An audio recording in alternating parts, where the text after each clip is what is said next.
Bonjour à tous et bienvenue dans cette vidéo. Aujourd'hui nous allons voir les acronymes des marques. C'est parti!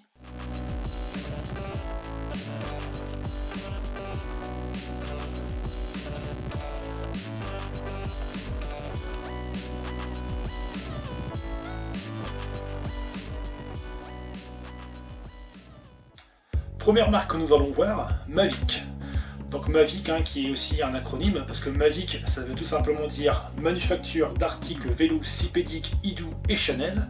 Il faut savoir qu'en fait Idou et Chanel c'est deux personnes qui ont créé cette marque en 1889. Ensuite on va retrouver sur les roues, des fois ça peut être écrit SSC. Comme par exemple à l'époque il y avait une paire de roues Cosmic où c'était marqué Cosmic SSC. En fait il faut savoir que le SSC c'est pas un modèle. Le SSC ça veut tout simplement dire spécial service course. En fait c'est tout simplement un produit qui a été élaboré avec des coureurs professionnels. Ensuite on va retrouver sur certaines roues aussi la petite abréviation SUP. SUP qui veut dire soudé, usiné, process. En fait c'est tout simplement un procédé de soudage sur les jantes Mavic. Donc ensuite on va retrouver UST. UST qui veut dire Universal System Tubeless. En fait c'est tout simplement un ensemble tubeless qui est facile à monter. Seconde marque que nous allons voir, Shimano. Donc pour le coup Shimano ça reste le nom de son créateur. Shosaburō Shimano qui crée la marque en 1921.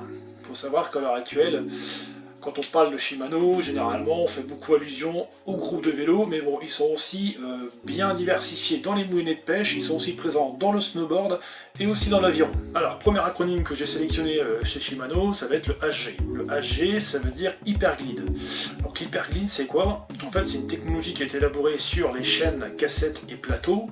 En fait, ça permet tout simplement la fluidité du passage de vitesse. Généralement, par exemple sur la cassette, on va le trouver là, je ne sais pas si on va bien le voir à la caméra, mais généralement, vous voyez la forme il y a une petite forme qui est faite sur la couronne, qui permet en fait de bien sur la vitesse et que ce soit bien fluide et aussi agréable à passer. Ensuite, on va voir le SIS. SIS, ça veut dire Shimano Indexic System. Donc en fait, c'est tout simplement un système intégré de changement de vitesse et aussi sur les derrière. Ensuite, on va avoir le STI. Alors le STI c'est quoi? C'est Shimano Total Intégration. En fait tout simplement c'est un frein comme les freins de vélo course que vous pouvez trouver chez Shimano. C'est un levier de vitesse et un frein de vélo en même temps. C'est les deux en un, tout simplement. Alors ensuite on aura SPD. Qu'est-ce que le SPD? Ça veut tout simplement dire Shimano Pedaling Dynamic. En fait, c'est ni plus ni moins qu'une pédale automatique qui a un enclenchement. Au lieu d'avoir des courroies et une boucle comme avant, on a en fait une cale qui vient se clipser dans la pédale. Pour l'enlever, c'est simple, on fait un mouvement de pied soit à gauche ou à droite pour que la pédale s'enlève. Ensuite, on aura le DI2. Alors, qu'est-ce que le DI2? Ça veut dire Digital Intelligent 2. C'est tout simplement, au lieu d'avoir des vitesses avec un câble de dérailleur, donc dit mécanique, là, on aura des vitesses à impulsion électrique. On a le levier qui se ressemble, à part qu'on n'a plus de câble de dérailleur dedans, c'est juste un interrupteur qui permet de monter ou descendre votre vitesse comme vous le souhaitez. À l'heure actuelle, chez Shimano, on peut le retrouver monté sur route en Ultegra et en Durace, et sur le VTT, on pourra le retrouver en XT et en XTR. Alors ensuite, on aura STEP. Que veut dire STEP? Ça veut dire Shimano Total Electric System. Donc en fait, c'est un système électrique pour les vélos électriques, donc VAE. Donc il en existe au moins un peu plus de 4 modèles il me semble, avec des variations de couple différents et aussi des autonomies différentes. Seconde marque que nous allons voir, Campagnolo.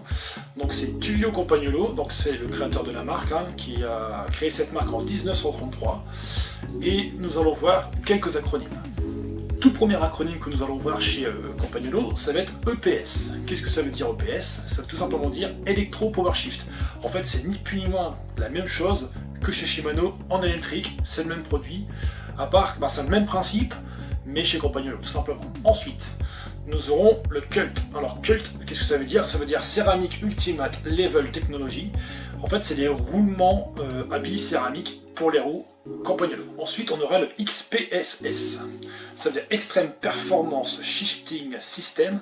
Donc en fait, c'est développé pour le 12 vitesses chez Campagnolo et c'est tout simplement un système d'usinage qui permet d'avoir entre les dents des cassettes et les dents des plateaux et qui permet d'avoir une meilleure indexation, qui permet d'avoir un passage de vitesse bien plus fluide. Donc Donc ensuite on aura l'Ultra Torque. Qu'est-ce que l'Ultra Torque chez Campagnolo? Généralement c'est axé sur le pédalier, c'est tout simplement deux demi-axes qui viennent se mettre en une seule pièce, qui viennent se mettre entre guillemets dans des cannelures, et qui permettent d'avoir un gain de légèreté aussi, et aussi une réduction de l'encombrement au niveau latéral. Ensuite on aura l'Ultra Shift. L'Ultra Shift chez Campagnolo, c'est un système qui a été développé sur leur levier, qui leur permettent de monter jusqu'à 3 vitesses et de descendre jusqu'à 5 vitesses. Et pour terminer, on aura l'Ergo Power. Donc qu'est-ce que l'Ergo Power chez Campagnolo? Toujours au niveau des leviers, c'est tout simplement en fait la morphologie de la poignée qui vous permet de bien l'avoir en main, ce qui permet un confort et aussi au point de vue efficacité au niveau freinage. Alors ensuite on aura la marque Corima. Corima qui veut dire coopération Riffin et Martin, et en fait Riffin et Martin sont les deux personnes qui ont créé la marque Corima en 96. Il faut savoir que cette marque là est connue vraiment pas mal au niveau des roues, je peux vous dire qu'elle fait des roues vraiment de très bonne qualité, et ensuite elle est aussi connue à l'époque sur certains cadres qui sont fabriqués, mais c'est quand même plus souvent axé sur les roues. Alors ensuite on aura la marque 3T, généralement c'est marqué 3 et T, ou alors 3 fois la lettre T. Cette marque a été créée en 1961 et 3T ça veut tout simplement dire Techno Turbo Turinant. Donc c'est pareil, hein, cette marque là est un accessoiriste du vélo, elle fabrique pas mal de potences, de cintres, de tiges de selle, etc. Alors ensuite, on va s'attaquer aux pneumatiques. Généralement sur votre pneumatique, quand vous le prenez en main, vous avez pas mal de références écrites dessus. La première référence qu'on peut voir sur un pneumatique, ça va être ce qu'on appelle la norme où c'est écrit ETRTO.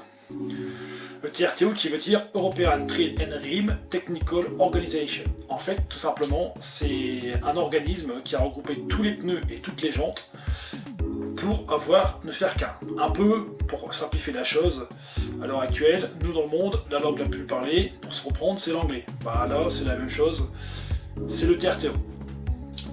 Ensuite, on aura les PSI, qui veut dire Pound Square Inch. C'est tout simplement l'unité de pression du pneumatique. Pour information, une barre égale 14 PSI. Ensuite, on aura TPI, qui veut dire Tread Plan Inch. Tout simplement, c'est le tramage en fait du pneumatique. C'est-à-dire que quand vous faites un pneu, quand il est fabriqué, en fait, la carcasse du pneu elle a plein de filaments dedans. Ben, c'est ça en fait le TPI. Plus il y en a, plus le TPI est élevé, plus le pneu sera résistant à la crevaison. Moins il y en a, automatiquement, il sera un peu moins résistant à la crevaison. Seconde marque que nous allons voir, SRAM. SRAM qui veut dire Scott, Ray and Sam. Marque née en 87 par ses trois fondateurs. Bon, à la base, SRAM était cantonné à tout ce qui était accessoires de vélo, donc dérailleurs, chaînes, cassettes et autres accessoires, mais par la suite se sont étoffés en rachetant en 2002 Rodshox, fabricant de fourches, en 2004 Avid, fabricant de freins hydrauliques, 2005 Trouvative, donc tout ce qui est boîtier pédalier et tout ce qui va être pédalier, 2007 les roues Zip, et en 2011 Quartz qui fabrique essentiellement beaucoup de capteurs de puissance. Alors ensuite, ce que nous allons voir, sur les huiles hydrauliques. Généralement, on retrouve beaucoup sur les vélos, soit de l'huile minérale ou l'huile DOT 4 ou 5.1 ou même 5. Mais que veut dire DOT? DOT veut tout simplement dire département off transport. Je suis d'accord avec vous, ça ne veut pas vraiment dire quelque chose dans le vélo du vélo, mais c'est ce que ça veut dire. Dernier acronyme que nous allons voir aujourd'hui, c'est BMX. Alors BMX, qu'est-ce que ça veut dire?